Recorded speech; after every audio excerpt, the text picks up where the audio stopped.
Declaro promulgada. A Constituinte foi uma catarse. Se não fosse o Ulisses e o secretário-geral da mesa da Câmara naquela época, o Paulo Afonso, nós tínhamos botado fogo no Congresso. Foi um momento de ilusão.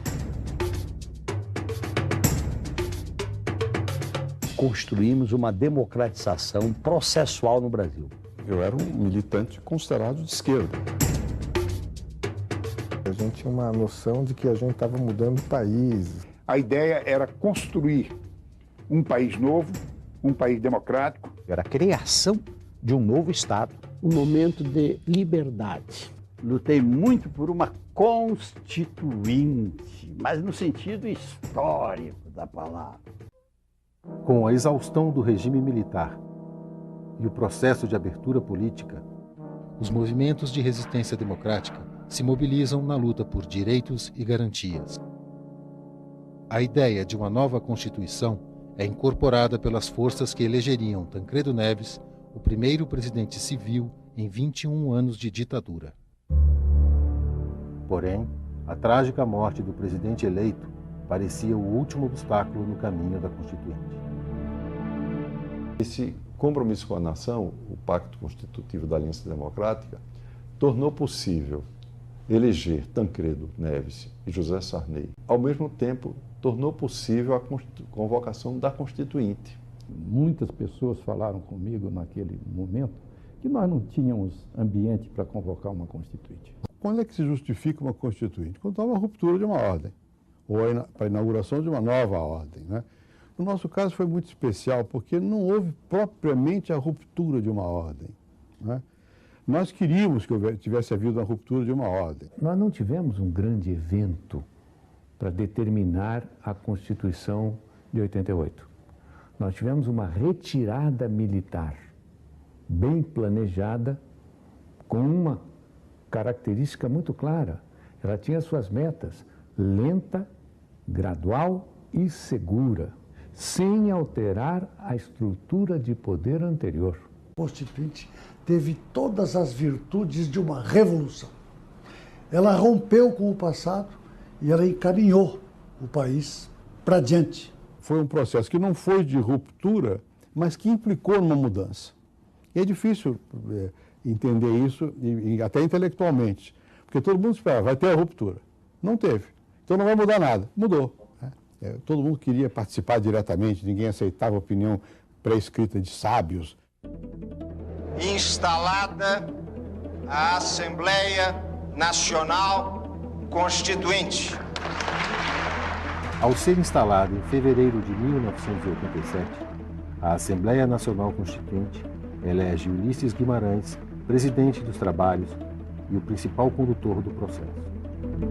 O Ulisses, que era um homem de rara inteligência, entendia que se podia criar uma comissão composta de 80 membros, nós éramos 500 e tantos, mas a grita foi enorme, porque aí os constituintes disseram, bom, mas os que são escolhidos dentre os 80 serão constituintes de primeira classe e os outros serão de segunda classe. Nós começamos com 24 subcomissões, agrupadas 3 a 3 em 8 comissões temáticas. Que devem fazer audiências públicas ouvindo as respectivas setores populares interessados naquele tópico. E depois, alto, no topo, tinha uma comissão chamada de sistematização.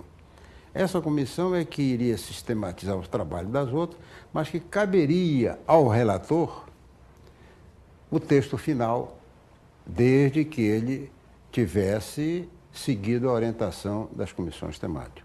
Ela começa solta. Ela começa de um modo indutivo, de baixo para cima. Quando chegou a Constituinte, o Congresso virou um mercado de persa, todo mundo ia para lá. Era uma coisa notável, porque os corredores do Congresso fervilhavam de pessoas. Nós tínhamos milhares de pessoas diariamente no Congresso, nos corredores, nos gabinetes, levando papéis, levando pareceres, levando opiniões, né? As galerias cheias. Eram entidades que tinham devoção àquela causa que elas defendiam, fossem elas ligadas à mulher, ao deficiente físico, à criança, ao adolescente, ao idoso. O sindicato trazia as suas propostas, o Ministério Público trazia a sua proposta, o Judiciário trazia as suas propostas, a indústria, o comércio, a agricultura.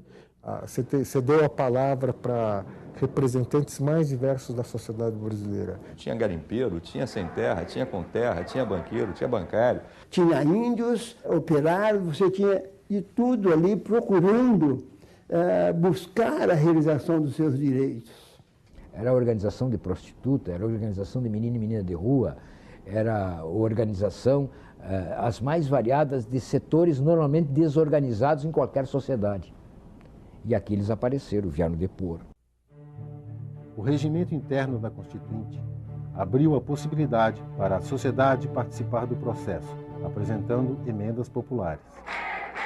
Na hora de fazer o regimento, nós entramos com esta ideia que tinha surgido no Fórum Pró-Participação Popular da Constituinte, uma coisa que a Igreja inventou e que teve um bruto efeito antes da eleição.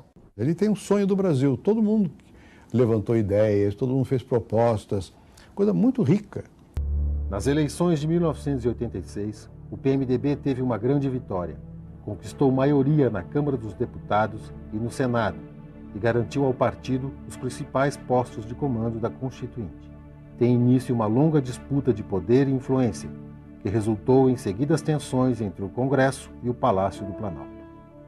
Eu fui um grande crítico da Constituinte. Se o governo estava comigo, mas o poder político estava com Ulisses Guimarães. Essa era a grande coisa que existia naquele tempo. Eu tinha noção de que nós estávamos pisando sobre ovos naquele momento. E havia, primeiro, a necessidade de eu buscar a minha legitimidade, que ela aconteceu com o Plano Cruzado. As principais decisões são as seguintes: criação de uma nova moeda, o cruzado, congelamento total de preços, tarifas e serviços. O Sarney dizia que a Constituinte ia tornar o Brasil ingovernável. E o embate político dele com o doutor Ulisses era nessa questão da governabilidade do país depois da promulgação da chamada Constituição Cidadã do Ulisses Guimarães. Passada aquela fase em que Ulisses mandou muito, o Sarney foi reconquistando força. Se o presidente renuncia, ele já é vice, não tem vice. Vai ser obrigado a chamar o presidente da Câmara e dentro de 30 dias fazer uma eleição. Esse era o texto constitucional. E o Brizola ganha. Nós vamos para o retrocesso. A minha convicção poderia ser até 4 anos. Mas a responsabilidade era um retrocesso. 9 meses depois, quase, a maioria conservadora desperta dentro da Constituinte, é o chamado Centrão que surge, para desfazer o regimento e permitir zerar o processo e começar o jogo de novo.